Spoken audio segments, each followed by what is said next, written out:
Hai, Assalamualaikum teman-teman. Masih bersama Sherly dalam program Ada Apa?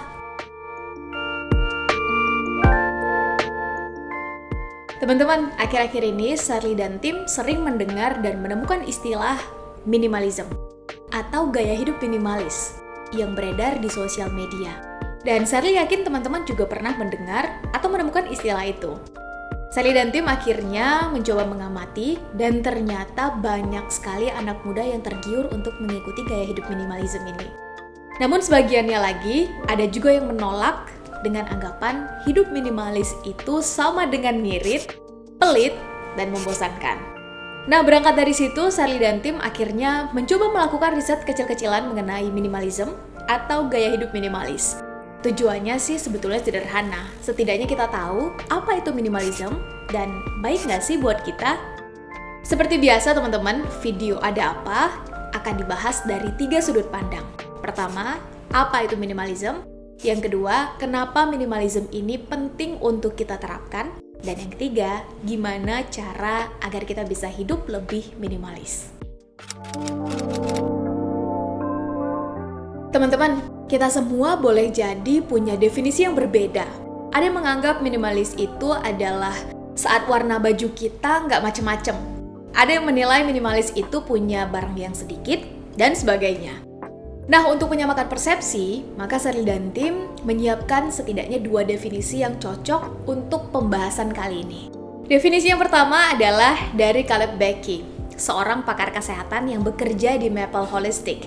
Menurut Becky, minimalism adalah cara hidup di mana kita memilih untuk focuses on what really matters. Fokus pada hal-hal yang memang sangat penting. Karenanya, Becky juga beranggapan bahwa hal-hal yang kurang penting dan nggak membahagiakan harus dibuang atau dijauhi oleh orang yang memilih hidup minimalis. Sedangkan definisi yang kedua, Sherly pinjam dari Ito Watanabe dalam bukunya yang membahas tentang minimalism. Dia mendefinisikan minimalism sebagai the intentional elimination of all unnecessary things to reveal the true meaning of those that matter the most. Atau menghapus dan mengurangi hal-hal yang gak penting untuk menemukan makna atau arti dari hal yang sebenarnya lebih penting. Nah, teman-teman, dari 2 definisi tadi, setidaknya kita bisa nyimpulin nih bahwa inti dari konsep minimalism adalah kita lebih menghargai dan memvalue apa yang kita miliki. Caranya adalah dengan mengurangi semua hal yang gak penting dan menjadi distraksi. Karena saat hal-hal gak penting itu ada, justru akan menjadi distraksi yang mengganggu fokus kita dalam memaknai, bahkan menjalani hidup. Dan ini bisa berupa apa aja, mulai dari barang, janji dan pertemuan yang gak penting, circle pertemanan, bahkan bisa jadi aktivitas dan pilihan-pilihan sikap kita. Nah, untuk Sherly pribadi teman-teman, konsep minimalism ini juga seperti media yang bisa mengevaluasi diri. Apa yang kita miliki selama ini sebenarnya penting nggak sih? Bermanfaat nggak sih buat kita? Pertemanan kita selama ini positif atau toksik? Aktivitas kita selama ini produktif dan membuat kita bertumbuh atau enggak? Dan bukankah untuk mengetahui blind spot dan kesalahan kita memang perlu untuk mengevaluasi diri? Bener nggak teman-teman? Namun terlepas dari semua itu, dalam menerapkan konsep minimalism ini, memilih dan memilah mana yang kita perlukan dan mana yang enggak, tentu butuh self-control dan wisdom atau kebijaksanaan. Karena jangan sampai kita ikut-ikutan tren tentang minimalism lifestyle misalnya, dan akhirnya kita membuang atau melepas sesuatu yang sebetulnya justru penting, baik untuk diri kita maupun untuk orang-orang di sekitar kita. Karena pada akhirnya teman-teman, konsep minimalism itu bisa diterapkan dimanapun. Di sosial media, di gaya hidup, di cara kita berpikir, di emosi, dan sebagainya. Yang kadang memang ada beberapa hal yang harus kita eliminasi atau kita buang dari sosial media, dari gaya hidup, bahkan dari cara kita berpikir. Teman-teman, ada banyak alasan kenapa hidup minimalis ini menurut Sherly menarik dan penting untuk kita adopsi. 3 di antaranya adalah, yang pertama, mengurangi stres. Matthew Clark dari Mayo Foundation for Medical Education and Research menyatakan bahwa memiliki banyak barang itu nggak menjamin kebahagiaan kita. Yang terjadi justru sebaliknya. Banyak orang yang stres karena memiliki stuff atau barang terlalu banyak, yang mungkin bisa berupa pakaian, tas, sepatu, dan sebagainya. Hal ini juga diamini oleh Fumio Sasaki dalam bukunya Hello Habits, yang menurutnya gaya hidup minimalis dengan memiliki barang yang sedikit, terutama yang ada di rumah, menjadi jaringan pengaman agar ia tidak jatuh dalam stres dan depresi. Alasan ini menurut Sally make sense, karena bukankah semakin banyak barang yang kita miliki, maka semua itu akan menuntut perhatian ekstra dari kita. Kita harus merawatnya, kita harus membersihkannya, bahkan kita juga harus rajin-rajin ngecek supaya barang itu nggak hilang atau nggak rusak. Dan kalau hal ini dilakukan secara terus-menerus, maka bukan nggak mungkin kita bisa stres, mudah merasakan energi negatif, dan akhirnya sulit untuk bahagia. Alasan yang kedua adalah hidup minimalis itu ternyata membuat kita merasa menjadi lebih bebas. Tina Williamson dalam artikelnya 8 Benefits of a Minimalist Lifestyle That Get You to Live with Less juga mengamini hal yang sama, teman-teman. Menurutnya, keinginan memiliki banyak hal, banyak barang, dan mementingkan keinginan di atas kebutuhan bisa membuat hidup kita jadi nggak bebas. Karena saat kita menginginkan sesuatu misalnya, kadang kita bisa melakukan apapun untuk mendapatkannya. Bahkan jika sesuatu itu jauh atau sebenarnya belum mampu untuk kita jangkau. Misalnya aja nih, kita pengen banget koleksi sepatu merek A, padahal tabungan kita belum cukup.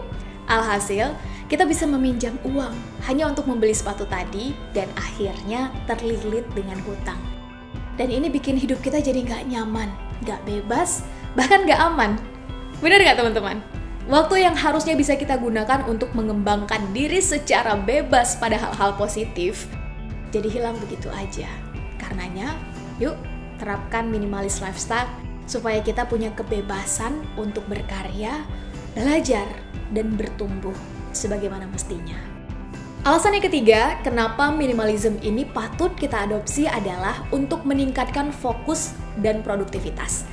Saya yakin, dengan kita memiliki barang-barang yang memang kita perlukan, yang memang kita butuhkan, maka itu sudah lebih dari cukup untuk membuat kita bertumbuh, bahkan berkarya.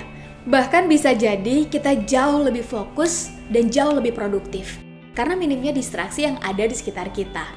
Carpulane dalam artikelnya yang berjudul 7 Ways Minimalist Living Improve Your Productivity juga mengatakan hal yang kurang lebih sama, bahwa gaya hidup minimalis akan membuat kita bisa jauh lebih fokus dan jauh lebih produktif. Karena having less membuat kita lebih cepat dan mudah dalam mengambil keputusan, membuat kita lebih berkomitmen dengan apa yang sedang dan akan kita lakukan hingga meningkatkan kualitas kerja kita. Dengan kata lain nih teman-teman, hidup seadanya itu adalah pilihan.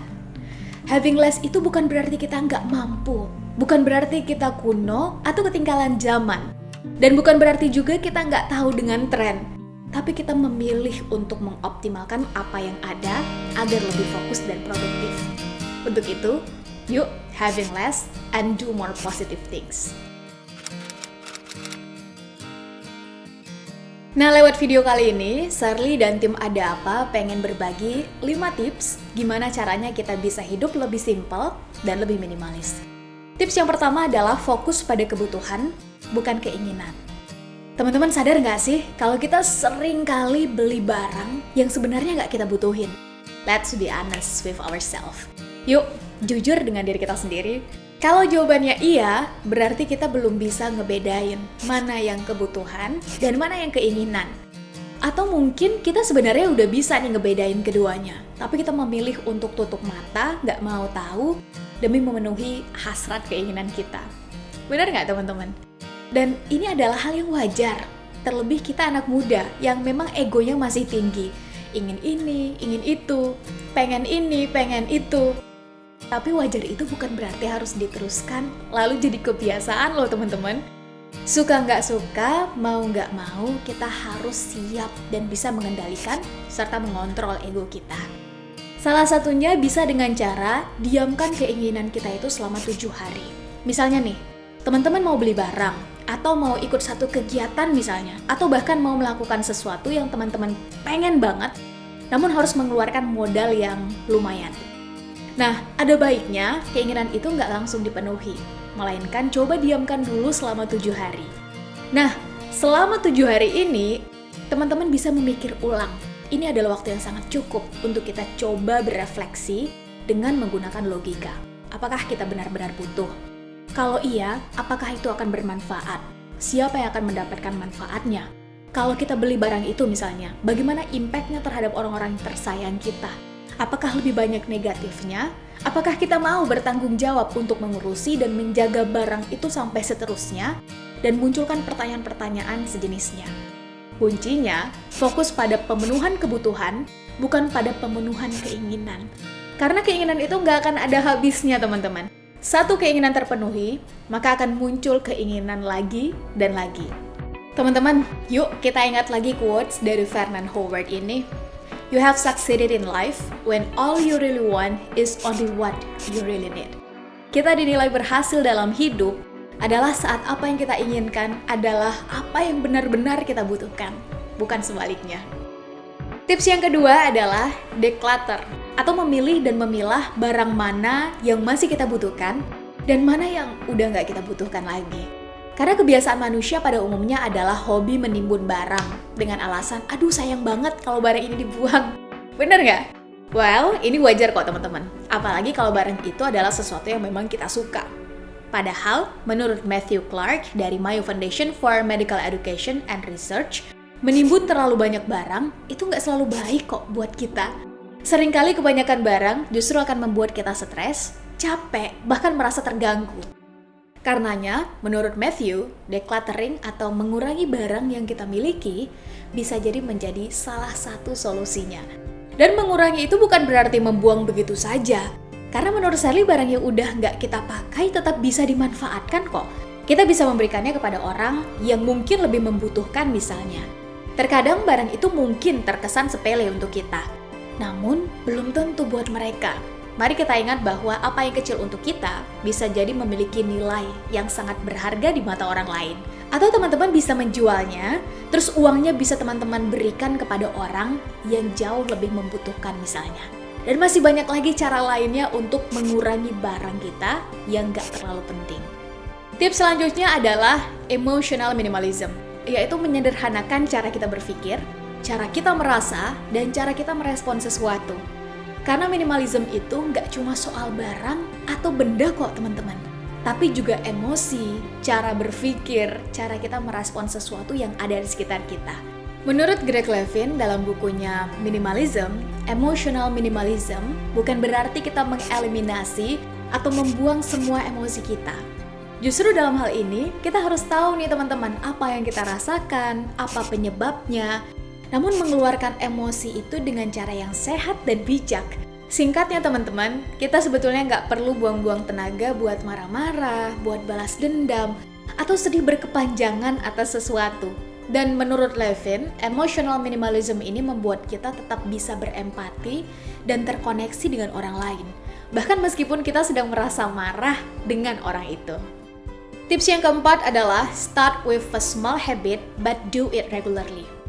Teman-teman, minimalism ini kan kedepannya akan menjadi bagian dari karakter kita ya. Menjadi bagian dari pilihan sikap, pilihan berpikir, dan pilihan rasa yang ingin kita pakai dalam merespon apa yang terjadi di sekitar kita. Karena karakter itu nggak ujuk-ujuk muncul, maka ia harus diawali dengan kebiasaan-kebiasaan kecil. Misalnya, kita mulai bersyukur dan memaknai setiap barang yang kita miliki. Manfaatnya apa, diletakkan di mana, bagaimana perawatannya, dan lain-lain. Kita mulai mengontrol waktu bersosial media kita misalnya, dan mengurangi FOMO atau fear of missing out. Takut ketinggalan informasi dan sejenisnya. Karena seringnya, yang membuat kita menjadi sulit membangun kebiasaan minimalism ini, salah satunya adalah karena banyaknya informasi yang masuk, termasuk informasi diskon dan promo misalnya. Alhasil, barang yang sebenarnya nggak penting dan nggak kita butuhin, namun karena promonya besar, beli 3 gratis 1, diskon 50%, promo mahasiswa, dan lain-lain, kita jadi lapar mata, diskon hiperbolik, dan barang itu kembali kita beli. So let's build our character by having small positive habits and do it consistently. Tips yang kelima sekaligus yang terakhir adalah terapkan digital minimalism, yaitu penggunaan teknologi digital yang kita batasi, kita seleksi, dan kita fokus pada hal-hal yang memang menunjang value, kegiatan, atau aktivitas profesional kita. Untuk jenis dan tipikal gadget dan aplikasi apa yang kita butuhkan, tentu teman-teman yang jauh lebih paham dan jauh lebih mengerti. Karena Sherly yakin, kita yang menonton video ini memiliki latar belakang yang berbeda-beda. Namun satu hal yang pasti, gadget dan teknologi itu bebas nilai. Yang memberi gadget dan teknologi itu nilai justru adalah kita sebagai manusianya. Untuk itu, yuk kita pastikan kita yang mengendalikan diri kita untuk menggunakan teknologi, bukan justru malah kita yang dikendalikan teknologi. Nah teman-teman, itu dia beberapa tips tentang gaya hidup minimalis dari Sherly dan tim Ada Apa. Tentu ada banyak cara lain yang bisa kita coba dan kita aplikasikan dalam kehidupan kita sehari-hari. Kalau teman-teman punya tips lainnya, boleh banget berbagi di kolom komentar ya. Intinya, yuk kita sama-sama belajar untuk fokus pada kebutuhan dan hal-hal yang penting dalam hidup kita, agar kita lebih bisa nge-value atau memaknai apapun keputusan dan hal yang kita miliki. Sekian dari Sherly, dan sampai jumpa dalam video Ada Apa selanjutnya. Assalamualaikum warahmatullahi wabarakatuh.